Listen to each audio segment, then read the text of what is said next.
Assalamualaikum warahmatullahi wabarakatuh. Kembali lagi di channel Bung Berani.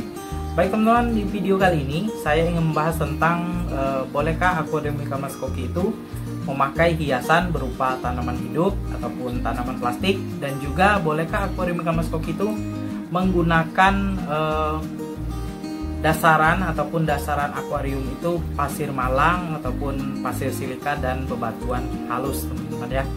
Jadi di sini saya akan jawab berdasarkan pengamatan saya dan juga apa yang saya lakukan di akuarium ikan mas koki saya, teman-teman. Nah, silakan simak video ini supaya teman-teman semakin banyak pemahaman tentang memelihara ikan mas koki. Baik teman-teman, penggunaan substrat ataupun dasaran di akuarium ikan mas koki itu menggunakan pasir malang, pasir silika ataupun bebatuan halus itu sebenarnya sesuai selera ya, sesuai selera dan juga kemampuan kita dalam merawat ikan mas koki kita. Nah, kalau saya pribadi teman-teman, kalau penggunaan pasir malang, pasir silika ataupun bebatuan halus ya di dasaran akuarium ikan mas koki itu menurut saya menghambat kinerja dari pompa akuarium kita, karena pompa akuarium menyedot kotoran itu ya terhambat oleh pasir tadi. Ikan mas koki perlu kita ketahui ikan yang setelah makan dia akan mengeluarkan kotoran. Beberapa menit dia akan mengeluarkan kotoran. Jadi kotoran yang keluar dari perut ikan mas koki tadi akan tersangkut di pasir malang tadi ataupun pasir silika tadi, teman-teman. Tersangkut dan itu akan menjadi lama-kelamaan akan menjadi bom amoniak, teman-teman, dan berbahaya untuk ikan mas koki kita. Karena kotoran tadi tersangkut dan tidak bisa disedot oleh power head, teman-teman. Nah, itu ya teman-teman ya. Kemudian teman-teman, kalau kita menggunakan bebatuan itu bisa juga menyebabkan ikan mas koki kita itu badannya bisa luka, teman-teman. Karena ya batuan itu ada yang halus, ada juga yang kasar, teman-teman. Jadi ikan mas koki itu berenang di dasaran akuarium, kesenggol bebatuan tadi, maka badan ikan mas koki kita bisa luka, teman-teman. Jadi saya sarankan untuk teman-teman, kalau misalnya sanggup dalam perawatan, misalnya dalam 1 bulan kita bisa membersihkan substratnya ataupun dasaran akuariumnya yang menggunakan pasir tadi, boleh silakan gunakan dasaran akuariumnya menggunakan pasir, teman-teman. Tapi kalau misalnya teman-teman hanya mengganti air, yang membersihkan power head, mengganti air, saya sarankan lebih baik tidak usah menggunakan dasaran ataupun menggunakan pasir malang, pasir silika dan bebatuan di dasar akuarium ikan mas koki. Namun ada solusinya, teman-teman ya. Kalau misalnya masih kita ingin ya memperindah akuarium kita, di bagian dasarnya itu ada efek seperti bebatuan ataupun pasir, teman-teman bisa menggunakan keramik, teman-teman. Keramik yang ukuran ya 40 x 40 ada ya, yang efeknya seperti pasir ya. Kemudian 50 x 50 pun ada, dan 60 x 60 pun ada, teman-teman, untuk keramik. Tinggal kita sesuaikan dengan ukuran akuarium kita.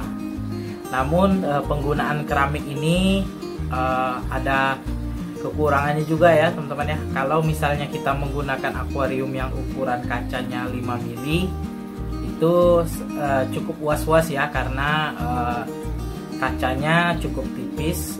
Biasanya kan akuarium yang 1 meter kali 40 itu masih menggunakan 5 mili, dan kita bebankan lagi penggunaan keramik, teman-teman, di dasar akuariumnya. Takutnya nanti dasar ataupun kaca di bagian dasar akuariumnya pecah, teman-teman. Nah, itu salah satu solusi untuk teman-teman yang masih menginginkan efek pasir ya ataupun efek bebatuan di bagian dasar akuarium ikan mas kokinya. Boleh menggunakan keramik, teman-teman. Tapi seperti yang saya jelaskan tadi, kalau teman-teman tidak mau ribet ya dalam urusan perawatan ikan mas koki, lebih baik tidak usah menggunakan pasir ataupun bebatuan di bagian dasar akuarium ikan mas koki, teman-teman.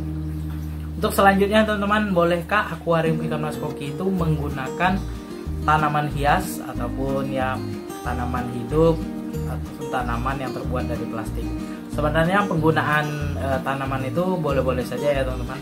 Kalau tanaman hidup, sepengalaman saya seperti sirih gading dan lain sebagainya, itu biasanya bisa dimakan oleh ikan mas koki teman-teman. Jadi keindahannya bisa hilang teman-teman. Jadi karena tumbuhan tadi bisa dimakan oleh ikan mas koki.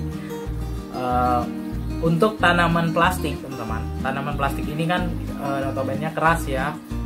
Nah, kalau saya pribadi lebih baik tidak usah menggunakan tanaman plastik ataupun tanaman hidup ya, karena kalau tanaman hidup tadi bisa dimakan oleh ikan mas kokinya. Kalau tanaman plastik itu bisa melukai tubuh ikan mas koki, karena plastik itu keras ya teman-teman, keras, bisa melukai sisik-sisik ikan mas koki karena tidak gampang rusak ataupun terlepas seperti tanaman hidup teman-teman. Jadi kalau teman-teman tidak mau ribet ya, tidak usah menggunakan substrat di bagian dasar akuarium, kemudian tidak usah menggunakan tanaman hias berupa tanaman hidup ataupun tanaman plastik ya teman-teman ya. Nah, seperti yang saya jelaskan tadi, penggunaan substrat tadi dapat menghambat ya kotoran tersedot oleh overhead. Kemudian kalau penggunaan tanaman seperti tanaman hidup dapat mengurangi keindahan dari akuarium ikan mas koki kita, karena tanaman tadi dimakan oleh ikan mas koki.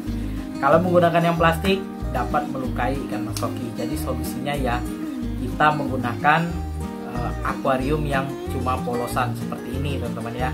Tapi tergantung dari selera teman-teman sekalian. Kalau teman-teman seleranya seperti ini ya, mau pakai tanaman, mau pakai substrat, silakan ya. Tapi konsekuensinya ya ikan kita bisa terkena bom amonia, bisa kena penyakit jamur dan lain sebagainya teman-teman, kalau menggunakan substrat berupa pasir ataupun substrat yang lainnya teman-teman. Oke teman-teman, sekian dulu video saya mengenai bolehkah akuarium ikan mas koki itu menggunakan hiasan berupa pasir malang ataupun hiasan tanaman plastik ataupun tanaman hidup. Semoga bermanfaat untuk teman-teman sekalian, menjadi gambaran supaya teman-teman sekalian bisa menyeting akuarium ikan mas kokinya itu sesuai dengan selera dan juga sesuai dengan apa yang teman-teman inginkan. Sebelum saya akhiri video ini, mohon dukungannya ya pada channel Lepung Berani dengan cara subscribe, like, komen, serta share videonya agar channel Lepung Berani makin berkembang dan terus menginspirasi teman-teman sekalian. Ambil sisi positif dari video ini, sisi negatifnya silakan dibuang.